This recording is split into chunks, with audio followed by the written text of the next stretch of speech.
கூட்டணி கட்சியான பாஜக வேட்பாளர் தோற்க வேண்டும் என்று கூட்டணி கட்சியைச் சேர்ந்த எம்எல்ஏ ஹசன் அலி பேசியிருப்பது பாஜகவினரை அதிர்ச்சியில் ஆழ்த்தியுள்ளது.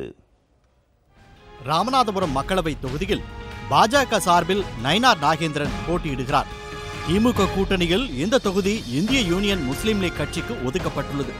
அக்கட்சியின் சார்பில் நவாஸ்கனி களமிறக்கப்பட்டுள்ளார். நிலையில் ராமநாதபுரத்தில் உள்ள நண்பர் ஒருவருடன் பாஜக கூட்டணி கட்சியான தமிழ் மாநில காங்கிரஸ் கட்சியின் முன்னாள் எம்எல்ஏ ஹசன் அலி பேசுவது போன்ற ஆடியோ ஒன்று வாட்ஸ்அப்பில் பரவி வருகிறது.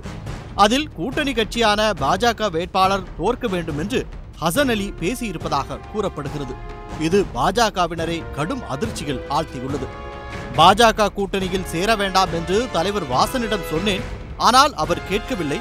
இனி ஆண்டவன்தான் காப்பாற்ற வேண்டும். ராமநாதபுரத்தில் பாஜக வெற்றி பெற்றால் அது எனக்கு ஏற்பட்ட அவமானமாக நினைப்பேன். மோடிக்கு எதிராக யார் அழைத்தாலும் பிரச்சாரத்திற்கு போவேன். இந்த தொகுதியில் இந்திய யூனியன் முஸ்லீம் லீக் வேட்பாளர் தோல்வியடைந்தால் அது நாடு முழுவதும் பேசப்படும். தமாகவிலிருந்து என்னை நீக்கினாலும் கவலை இல்லை. இந்த தேர்தலில் சிறுபான்மையின ஓட்டுகளை ஒருங்கிணைத்து மோடிக்கு எதிராக பிரச்சாரம் செய்வேன்.